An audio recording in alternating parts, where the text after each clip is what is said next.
میں تو قصیدوں کی تکلیف ہے. نحمده ونصلي ونسلم على رسوله الكريم اما بعد فاعوذ بالله من الشيطان الرجيم بسم الله الرحمن الرحيم.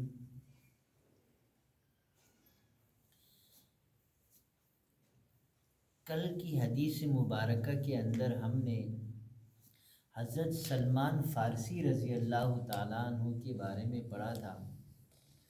ویسے ہمارا موضوع تو مہر نبوت ہے، تو کل کی حدیث کے اندر حضرت سلمان فارسی رضی اللہ تعالیٰ عنہ کے اسلام کا واقعہ تھا، اور اس واقعے کے اندر حضرت سلمان فارسی رضی اللہ تعالیٰ عنہ نے حضور صلی اللہ علیہ وآلہ وسلم کی نبوت کا ایک امتحان لیا تھا، کیونکہ وہ اس سے پہلے بھی بہت عالم ٹائپ بندے تھے، تو ان کو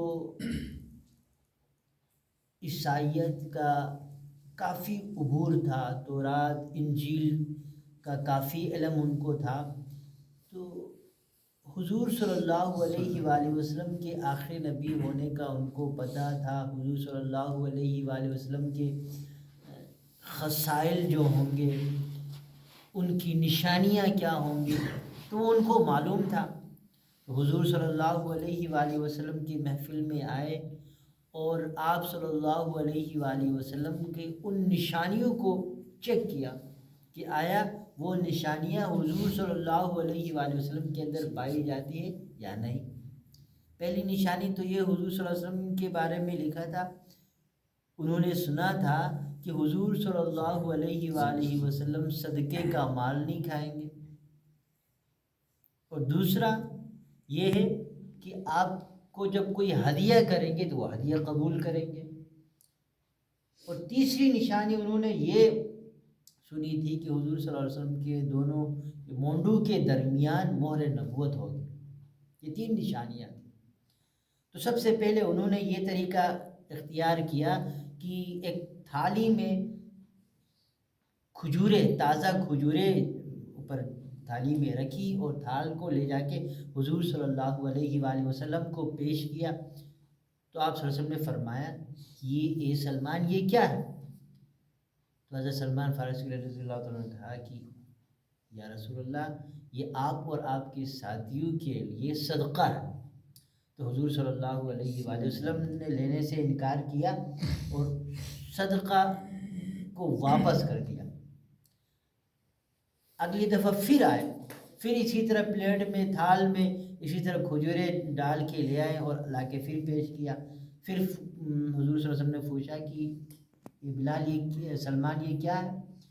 فرمایا کہ یا رسول اللہ یہ آپ اور آپ کے ساتھیوں کے لیے ہدیہ ہے.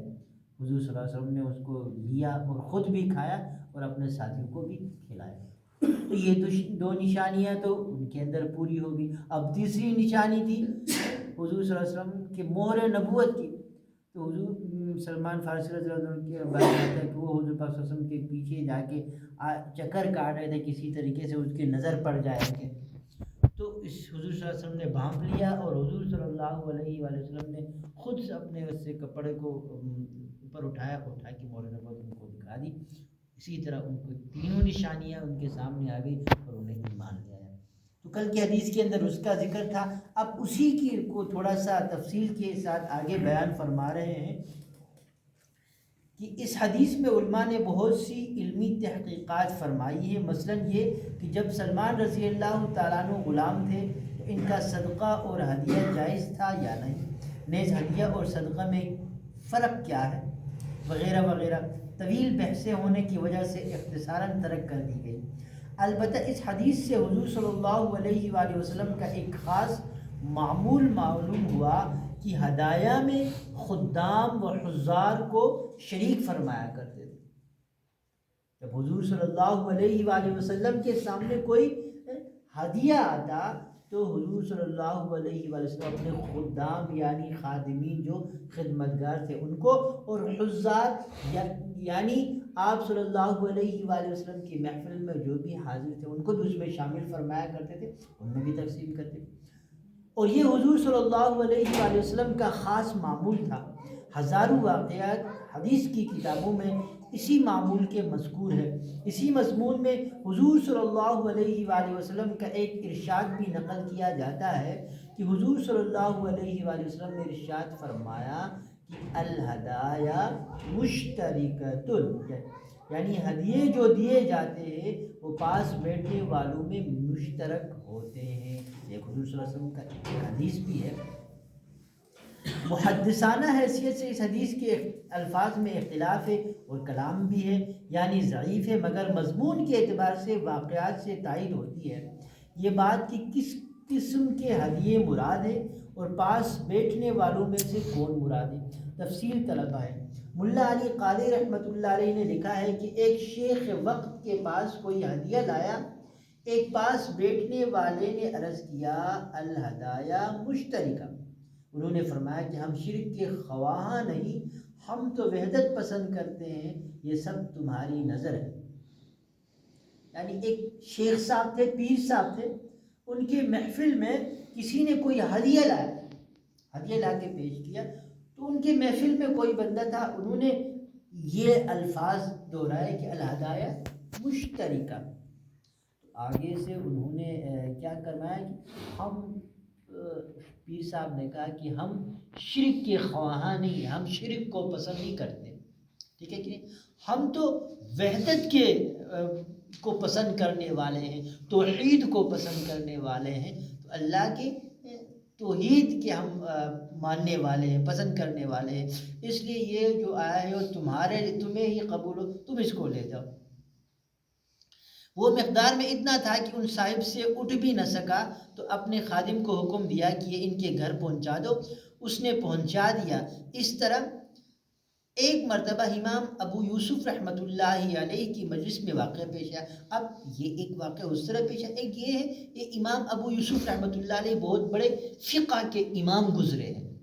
جیسے ابھی ہم اپنے فقہ میں ہم امام اعظم ابو حنیفہ رحمۃ اللہ علیہ کی تعمیل کرتے، تائید کرتے، ان کی فقہ کو مانتے ہیں، اس لیے ہمیں کیا کہا جاتا ہے، اہل سنت والجماعت حنفی کہتے ہیں، یعنی امام اعظم ابو حنیفہ رحمۃ اللہ علیہ کے ماننے والے، تو ان کے شاگردین میں سے یہ فقہ کے بہت بڑے امام گزرے ہیں امام ابو یوسف رحمۃ اللہ علیہ۔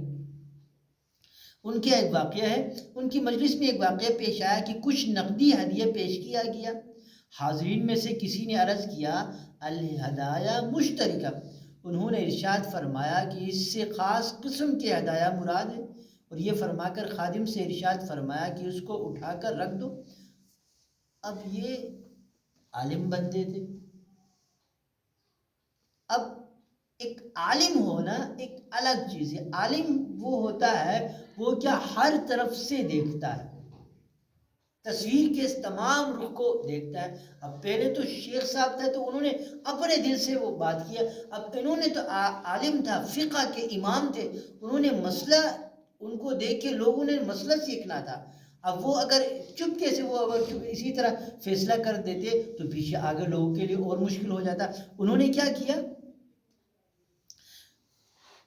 انہوں نے فرمایا کہ اس سے خاص قسم کی ہدیے مراد ہے، عام ہدیے نہیں ہے، اور یہ فرما کر اپنے خادم سے ارشاد فرمایا کہ اس کو اٹھا کر رکھ دو، اس کو اٹھا کر سنبھال کے رکھ دو۔ علماء نے لکھا ہے کہ دونوں واقعے اپنی اپنی جگہ پر نہایت ہی موضوع ہے، دونوں واقعے ٹھیک ہے۔ ایک زاہد جو صوفی ہے، جو اللہ والا ہے، جو پیر ہے، اس کو تو یہی مناسب تھا جو انہوں نے کیا، اور ایک فقیہ کے یہی مناسب تھا، اور ایک فقیہ ایک عالم کے لیے یہ مناسب تھا، اور یہ سچ ہے۔ امام ابو یوسف رحمۃ اللہ علیہ فقہ کے مشہور امام ہے، اگر وہ ایسا نہ کرتے تو ایک شرعی مسئلہ بن جاتا کہ ہدایہ میں شرکت ضروری ہو جاتی اور امت کو دقت ہو جاتی۔ اب جو کوئی بھی ہدیہ دیتا اس میں ہر ایک بندہ اپنا شرکت ظاہر کرتا، یار میرا بھی حصہ ہے، میرا بھی حصہ ہے، میرا بھی حصہ ہے، اس میں کیا ہوتا، آپس میں لڑائی ہوتا۔ وہ عالم بندے تھے، انہوں نے اس کو توڑ دیا، کہا کہ نہیں، ہدایہ خاص جو ہدیے ہیں ان میں اشتراک ہے، اور بعض ہدیے ایسے جن میں اشتراک نہیں ہے۔ اسی لیے انہوں نے علمی فیصلہ کر دیا. ہمارے حضرت شاہ ولی اللہ صاحب رحمۃ اللہ علیہ نے ایک کتاب اپنی مبشرات اور منامات میں لکھی ہے.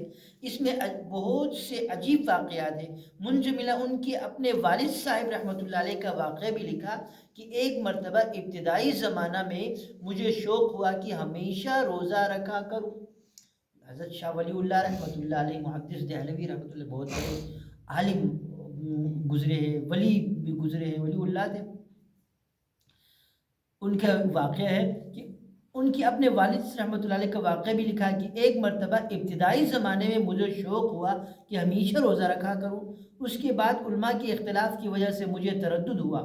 خواب میں نبی اکرم صلی اللہ علیہ وآلہ وسلم کی زیارت ہوئی. حضور صلی اللہ علیہ وآلہ وسلم نے ایک روٹی مرحمت فرمائی. حضرت صدیق اکبر رضی اللہ تعالیٰ عنہ بھی تشریف فرما تھے. انہوں نے فرمایا الہدایہ مشترکہ. میں نے وہ روٹی سامنے کر دی حضرت ابوبکر صدیق رضی اللہ تعالیٰ عنہ کے. انہوں نے ایک ٹکڑا اس میں سے لے لیا. پھر حضرت عمر رضی اللہ تعالیٰ عنہ پاس بیٹھے تھے. انہوں نے فرمایا الہدایہ مشترکہ. تو میں نے ان کے سامنے بھی پیش کر دی. انہوں نے بھی ایک ٹکڑا اس میں سے لے لیا. پھر حضرت عثمان رضی اللہ تعالیٰ عنہ نے فرمایا الہدایہ مشترکہ.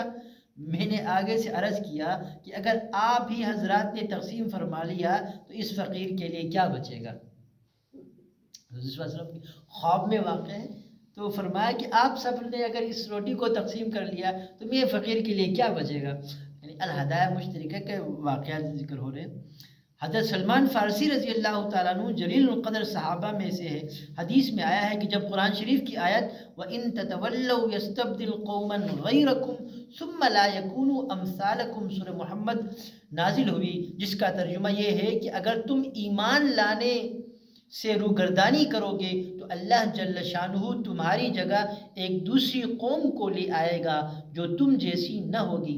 صحابہ رضی اللہ عنہم نے عرض کیا یا رسول اللہ وہ کون لوگ ہوں گے جو ہماری جگہ آئیں گے. حضور اقدس صلی اللہ علیہ وآلہ وسلم نے حضرت سلمان رضی اللہ تعالیٰ عنہ کے کندھے پر ہاتھ مار کر ارشاد فرمایا کہ یہ اور اس کی قوم، یعنی حضرت سلمان فارسی رضی اللہ تعالیٰ عنہ اتنے بڑے جلیل القدر صحابی تھے جن کا اس حدیث کے اندر ذکر آیا ہے. آگے بھی بہت سے ان کے واقعے ہیں. یہ بھی بڑے ہمارے لیے ہدایت کے لیے بہت اچھے واقعات اس میں ہے. انشاءاللہ اللہ تبارک و تعالیٰ نے زندگی دی تو مفصل آگے جو بھی ہے انشاءاللہ وہ پڑھیں گے. اللہ تبارک و تعالیٰ جو کچھ آج کے اس درس کے اندر اس سبق کے اندر ہم نے پڑھا سنا اس پر عمل کرنے کی توفیق عطا فرمائے. ان سے ہدایت لینے اور ان کے مطابق اپنی زندگی گزارنے کی توفیق عطا فرمائے. وآخر دعوانا الحمدللہ رب العالمین.